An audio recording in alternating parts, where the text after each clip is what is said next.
সকালে বা সন্ধ্যায় খুব জোরে খিদে পেলে আর হাতে মাত্র 10 মিনিট থাকলে এই সুস্বাদু রেসিপিটি তৈরি করে নিতে পারেন, যা একবার খেলে পেটও ভরবে আর মনটাও ভালো থাকবে।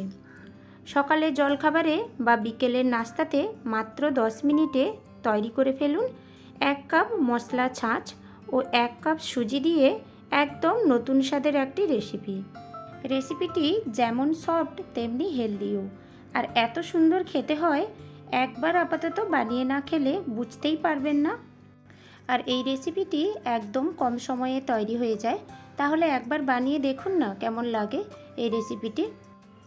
লাইক দিয়ে রেসিপিটি পুরোটাই মনোযোগ সহকারে দেখুন, তবে গিয়েই তো পারফেক্ট তৈরি করতে পারবেন।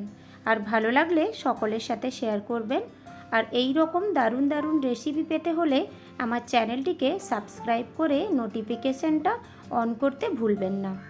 যখনই আমি এই রকম সুন্দর সুন্দর রেসিপির আপলোড দেব, নোটিফিকেশানটা আপনার কাছে জলদি পৌঁছে যাবে আর রেসিপিগুলোও তাড়াতাড়ি আপনার কাছে পৌঁছে যেতে পারবে।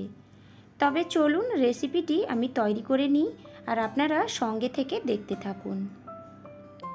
রেসিপিটি বানানোর জন্য আমি এখানে প্রথমে একটা বাউল নিয়ে নিয়েছি আর এখানে 1 বাটি মেপে 1 বাটি সুজি দিয়ে দিলাম। আমি এখানে ছোট দানার সুজি নিয়েছি, আপনারা বড় দানার সুজি নিলে একবার মিক্সিং গ্রাইন্ডারে ঘুরিয়ে নেবেন। আর একটা বাটি মেপে আমি এখানে আমুলের মশলা ছাঁচ দিয়ে দিলাম। ছাঁচ যদি না থাকে তাহলে ছাঁচের পরিবর্তে আপনারা এখানে টক দইও কিন্তু ইউজ করে নিতে পারেন। ছাঁচের মধ্যে যে একটা মশলার মতো ফ্লেভার থাকে, এটি কিন্তু খুবই দারুণ স্বাদের লাগে। এবার আমি ছাঁচটা দিয়ে খুব ভালো করে সুজির সাথে আমি মিক্স করে নিলাম। এবার আমি সুজিটাকে 5 থেকে 7 মিনিটের মতো ঢাকনা দিয়ে রেখে দেব। এই ঢাকনা দিয়ে রাখার ফলে সুজিটা খুব ভালোভাবে জল টেনে নিয়ে একদম সফট হয়ে যাবে। 5 থেকে 7 মিনিটের মতো হয়ে যাওয়ার পরে এবার আমি ঢাকনাটা খুলে নিলাম। এবার আমি 2টো সেদ্ধ করা আলু আমি গ্রেট করে দিয়ে দেব। আলুটাকে আমি এখানে গ্রেট করে দিচ্ছি, আপনারা চাইলে ম্যাশ করেও দিয়ে দিতে পারেন। সুজিটাকে কিছুক্ষণ ভিজিয়ে রাখার ফলে সুজিটা তো এমনিতেই সফট হয়ে গেছিলো, তারপরে আমি আরও সেদ্ধ আলুটা দেওয়ার ফলে রেসিপিটি আরও একদম নরম তুলতুলেভাবে তৈরি হবে। 2টো আলু আমি এখানে ভালো করে গ্রেট করে নিয়েছি। এবার কিছুটা গুঁড়ো মশলা অ্যাড করে দেব। তার মধ্যে দিলাম 1-3 টিস্পুনের মতো লঙ্কার গুঁড়ো, 1-3 টিস্পুনের মতো হলুদ গুঁড়ো, 1/2 টিস্পুনের মতো গোটা জিরে আর দিলাম স্বাদ মতো লবণ। এবার আমি একটা ম্যাজিক মশলা অ্যাড করে দিচ্ছি। আরে ভয় পাওয়ার দরকার নেই, ম্যাজিক মশলা মানে হলো ম্যাগি মশলা। আর এই ম্যাগি মশলা তো প্রত্যেকের বাড়িতেই কম বেশি থাকে, তো ওটাই দিয়ে দেবেন। ম্যাজিকের মতো কাজ করে দেবে, মানে এর টেস্টটা পুরো দ্বিগুণভাবে বাড়িয়ে দেবে। এবার আমি সমস্ত কিছুকে খুব ভালো করে মিক্স করে নিচ্ছি। সুজিটা দেখতেই পাচ্ছেন পুরো ছাঁচ টেনে নিয়ে একদম শক্ত হয়ে গেছে, তো আমি এখানে 1 কাপের মতো জল অ্যাড করে দিলাম। আর আপনারা ব্যাটারের ঘনত্ব বুঝে কিন্তু জলটা অ্যাড করবেন, আর কোয়ান্টিটি তো আপনারা আপনাদের মেম্বার হিসেবে বাড়িয়ে কমিয়ে নেবেন। জলটা দিয়ে আবারও আমি খুব ভালো করে মিক্স করে নিয়েছি। মোটামুটি একটু পাতলা তৈরি হয়ে গেছে। এবার আমি এখানে কিছুটা পরিমাণ সবজি অ্যাড করব। আর সবজিটা আপনাদের মন পছন্দের মতো নিয়ে নেবেন। আমি আমার পছন্দের মতো কিছুটা সবজি নিয়েছি।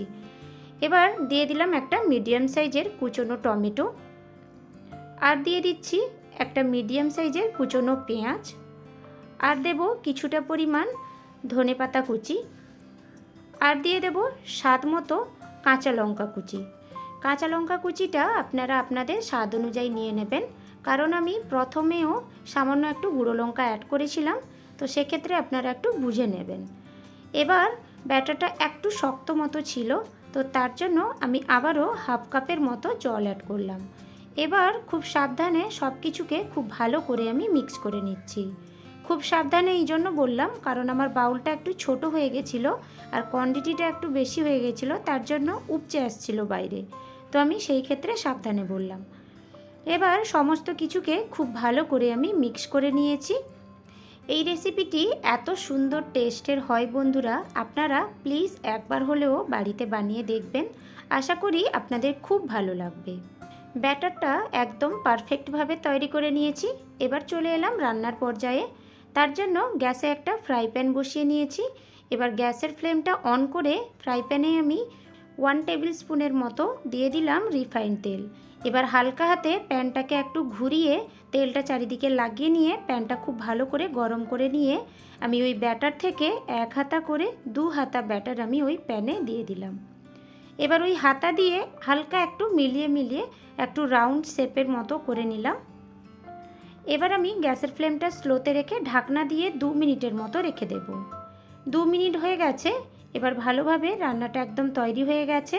এবার ওপর থেকে আমি আবারও 1 টেবিল স্পুনের মতো রিফাইন তেল দিয়ে দিলাম।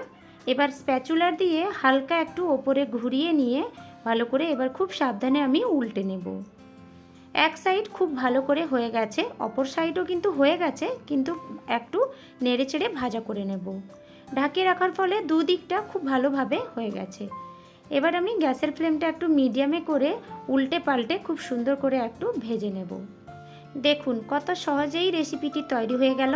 এবার আমি আরও একটা আপনাদেরকে করে দেখিয়ে দিচ্ছি। ওই সেমভাবে ফ্রাই প্যানে একটু তেল দিয়ে দিলাম, তারপর ফ্রাই প্যানটা ভালো করে গরম করে নিয়ে 2 হাতা ব্যাটার দিয়ে দিলাম আর একটু মিলিয়ে রাউন্ড শেপ করে নিয়ে ঢাকনা দিয়ে 2 মিনিট লো ফ্লেমে রেখে দিলাম। 2 মিনিট হয়ে গেছে। এবার ঢাকনাটা খুলে নিয়ে আমি ওপর থেকে 1 টেবিল স্পুনের মতো তেল দিয়ে হালকা একটু স্প্যাচুলার দিয়ে লাগিয়ে নিলাম চারিদিকে। তারপর উল্টে পাল্টে গ্যাসের ফ্লেমটা মিডিয়ামে করে আমি ভেজে নেব। এতক্ষণ পর্যন্ত রেসিপিটি ভালো লেগে থাকলে প্লিজ আমার ভিডিওতে একটা লাইক দিয়ে দেবেন, আর ভিডিওতে লাইক দিলে ভিডিও করার আগ্রহটা আরও বাড়ে। উল্টে পাল্টে আমি এটাকেও খুব ভালো করে ভেজে নিয়েছি। ঠিক সেম পদ্ধতিতে আমি সমস্ত ব্যাটারগুলোকে এইভাবে করে আমি ভেজে নেব।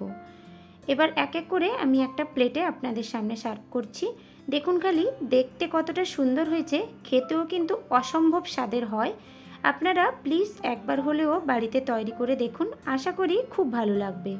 আর একদমই কম সময়ে মাত্র 10 মিনিটে রেসিপিটি তৈরি হয়ে যায় আর একদম নরম তুলতুলে আর খেতে অসম্ভব স্বাদের হয়।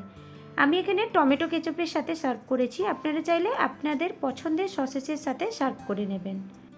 একটা আমি হাতে তুলে দেখিয়ে দিচ্ছি, দেখুন খালি এপিট ওপিট কত সুন্দর করে তৈরি হয়েছে।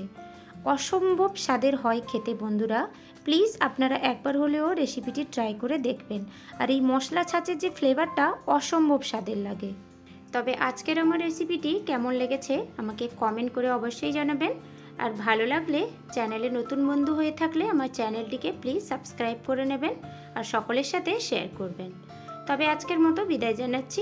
দেখা হচ্ছে নতুন কোনো একটি রেসিপির সাথে। সবাই খুব ভালো থাকবেন।